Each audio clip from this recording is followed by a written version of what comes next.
7h32, on revient, Stanley, sur l'information concernant les Bahamas qui ferment leurs portes aux Haïtiens qui sollicitent un visa d'immigrant pour les États-Unis.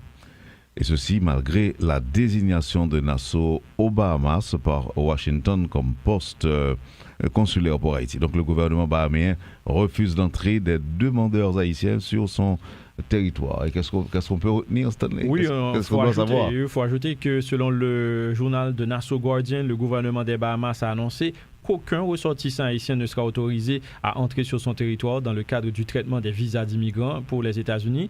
Cette décision survient après que le département d'État américain a désigné l'ambassade américaine à Nassau comme poste consulaire pour les demandes d'Haïtiens. On va dire un changement de politique qui prendra effet à partir du 1er novembre. Alors, qu'est-ce qui va se passer si Nassau refuse d'accepter ou encore de recevoir les Haïtiens? Qu'est-ce qui va se passer après? On va essayer d'avoir plus de précisions avec l'ambassadeur Edmond Boukchit. Oui, il est en ligne avec nous. Ambassadeur Boukchit, bonjour, bienvenue sur Métropole. Bonjour Wendell, bonjour Stanley et bonjour à vos auditeurs et auditrices de Radio Métropole. Ambassadeur Edmond Boukchit, qu'est-ce qui va le passer après? Est-ce que les États-Unis vont chercher l'autre pays ou bien est-ce que c'est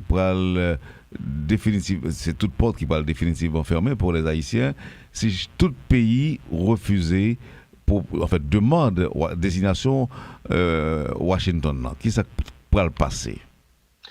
Bon, à mon humble avis, moi, je pense que le gouvernement américain et le gouvernement bahaméen, ils vont trouver quand même une entente. Parce que, et je suis certain, à ce niveau-là, le gouvernement haïtien aussi peut, de manière indirecte, ouvrir aussi une porte de consultation auprès du gouvernement bahaméen pour savoir exactement si toutefois il y a eu une décision, je dirais, concertée entre les États-Unis et les Bahamas. Et je suppose que les États-Unis, probablement, ils ont eu des contacts avec les Bahaméens, avec le gouvernement bahaméen avant d'annoncer une telle décision.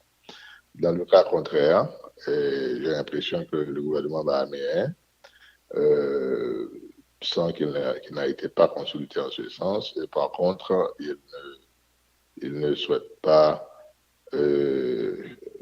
autoriser les Haïtiens qui vont avoir des rendez-vous avec l'immigration américaine pour des questions de traitement de visa immigrants, c'est-à-dire pour les gens candidats à la carte verte américaine.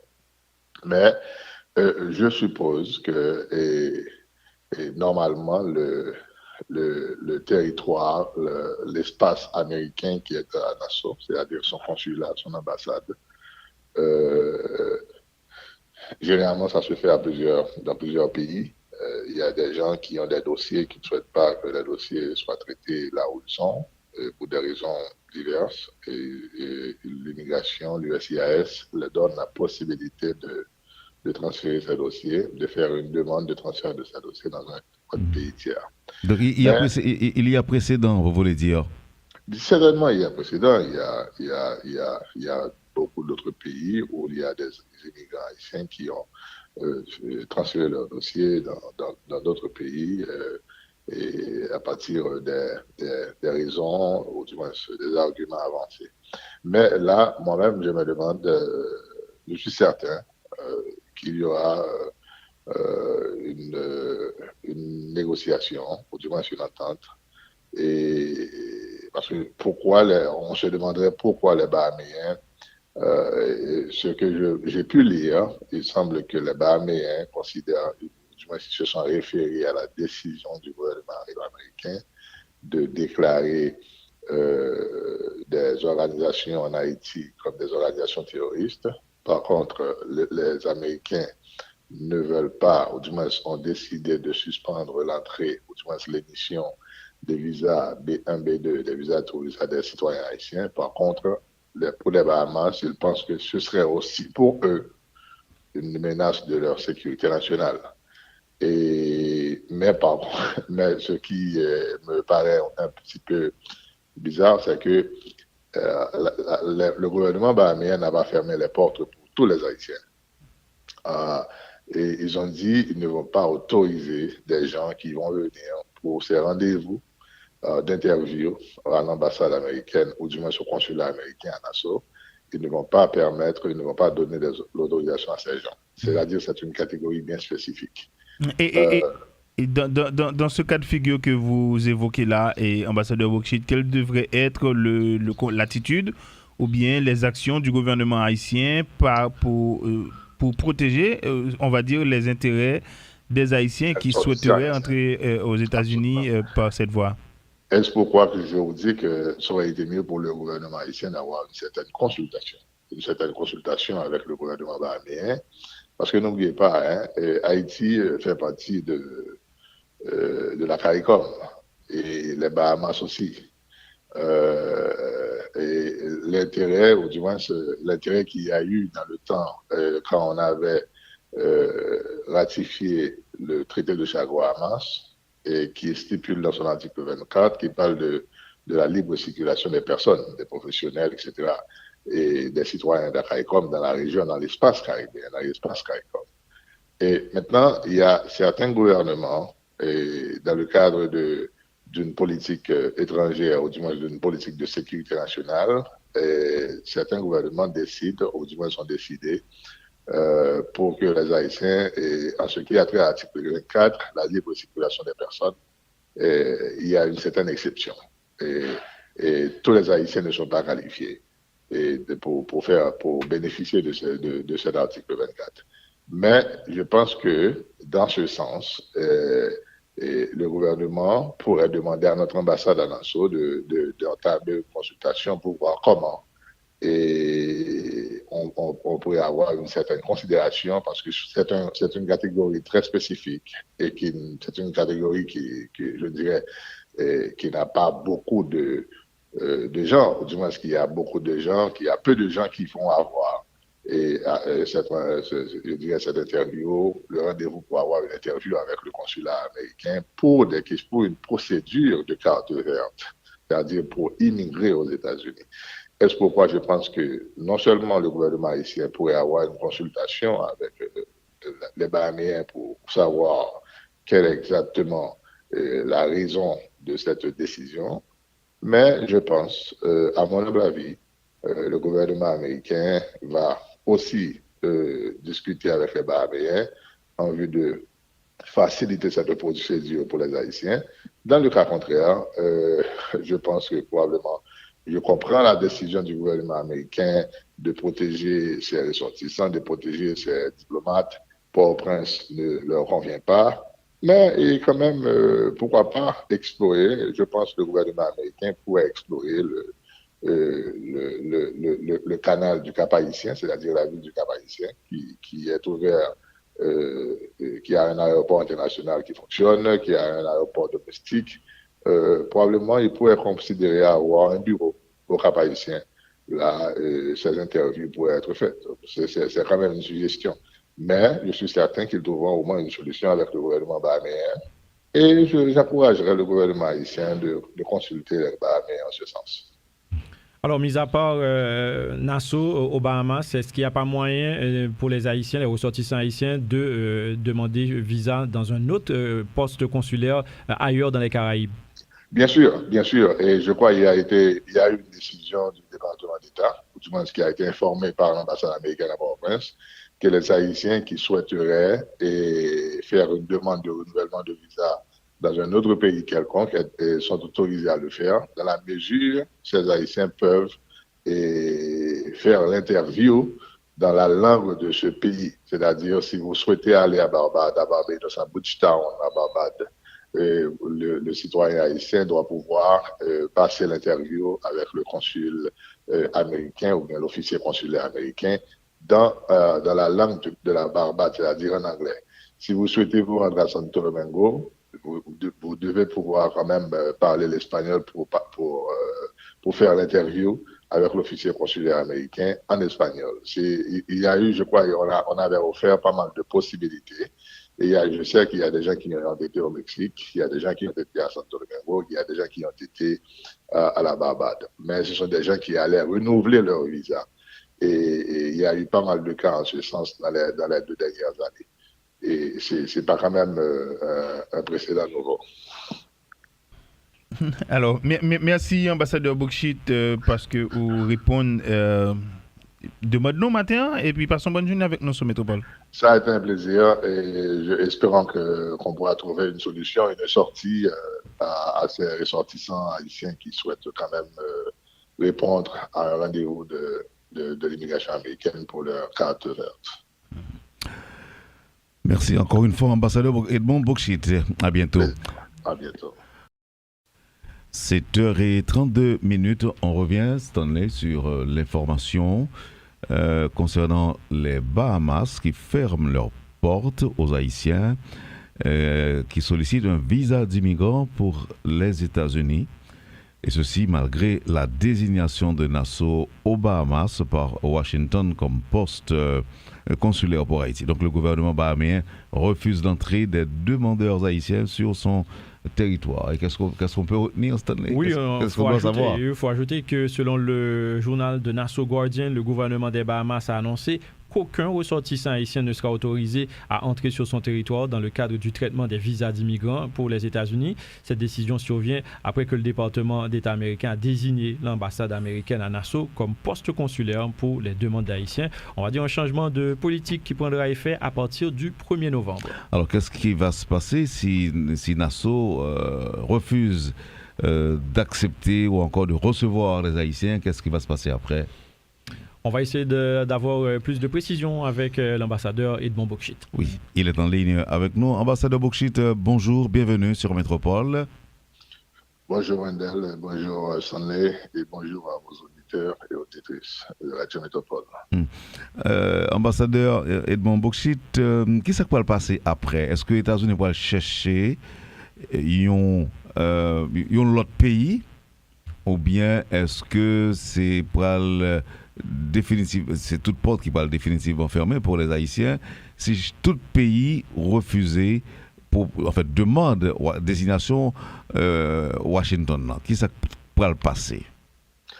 Bon, à mon humble avis, moi, je pense que le gouvernement américain et le gouvernement bahaméen, ils vont trouver quand même une entente parce que et je suis certain à ce niveau-là, le gouvernement haïtien aussi peut, de manière indirecte, ouvrir aussi une porte de consultation auprès du gouvernement bahaméen pour savoir exactement si toutefois il y a eu une décision, je dirais, concertée entre les États-Unis et les Bahamas. Et je suppose que les États-Unis, probablement, ils ont eu des contacts avec les Bahaméens, avec le gouvernement bahaméen avant d'annoncer une telle décision.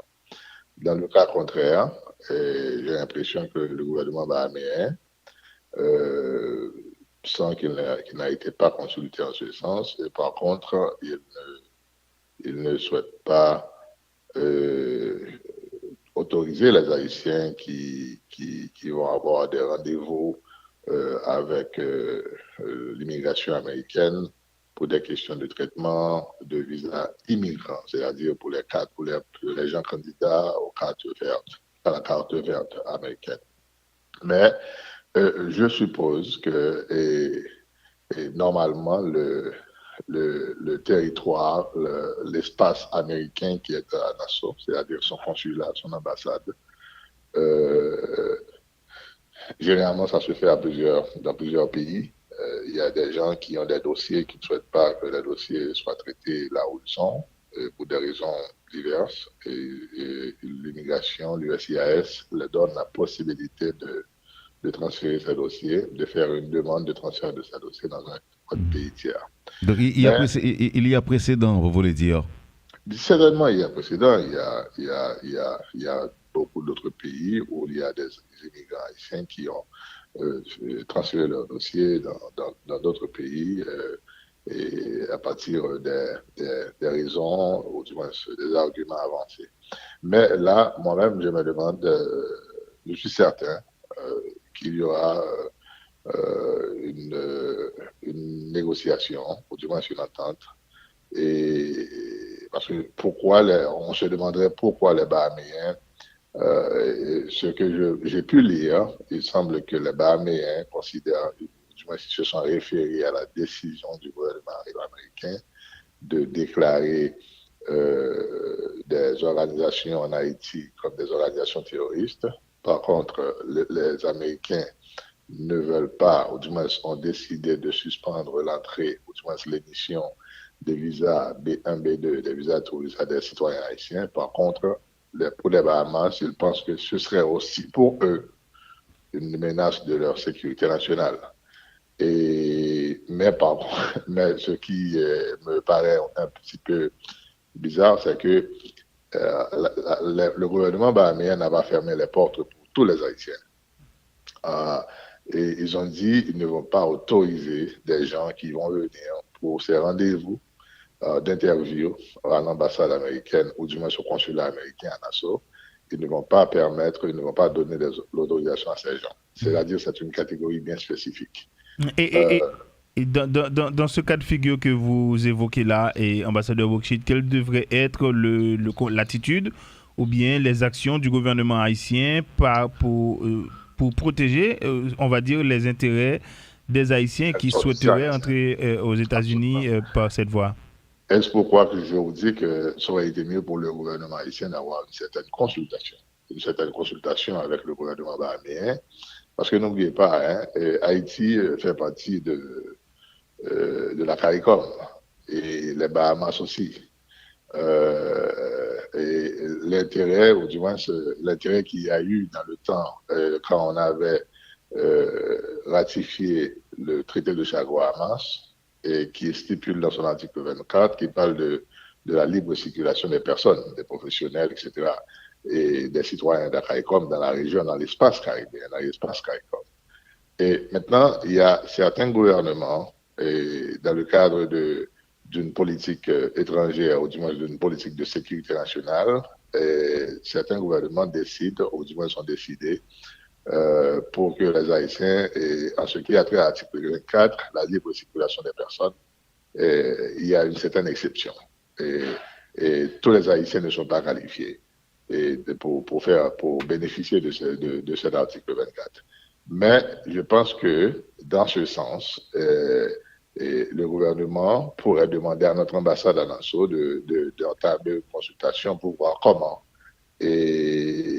on pourrait avoir une certaine considération, parce que c'est une catégorie très spécifique et c'est une catégorie qui je dirais, qui n'a pas beaucoup de gens, ou du moins qu'il y a peu de gens qui vont avoir je dirais cette interview, le rendez-vous pour avoir une interview avec le consulat américain pour une procédure de carte verte, c'est-à-dire pour immigrer aux États-Unis.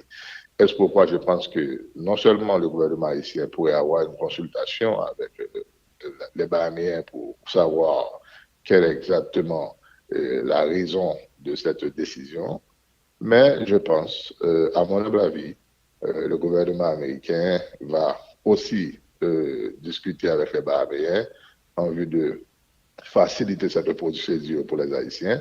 Dans le cas contraire, je pense que probablement, je comprends la décision du gouvernement américain de protéger ses ressortissants, de protéger ses diplomates. Port-au-Prince ne leur convient pas. Mais quand même, pourquoi pas explorer, je pense que le gouvernement américain pourrait explorer le canal du Cap-Haïtien, c'est-à-dire la ville du Cap-Haïtien, qui est ouvert, qui a un aéroport international qui fonctionne, qui a un aéroport domestique. Probablement, il pourrait considérer avoir un bureau au Cap-Haïtien. Là, ces interviews pourraient être faites. C'est quand même une suggestion. Mais je suis certain qu'ils trouveront au moins une solution avec le gouvernement bahaméen. Et j'encouragerai le gouvernement haïtien de consulter les Bahaméens en ce sens. Alors, mis à part Nassau aux Bahamas, est-ce qu'il n'y a pas moyen pour les Haïtiens, les ressortissants haïtiens, de demander visa dans un autre poste consulaire ailleurs dans les Caraïbes? Bien sûr. Et je crois qu'il y a eu une décision du département d'État, ou du moins ce qui a été informé par l'ambassade américaine à Port-au-Prince, que les Haïtiens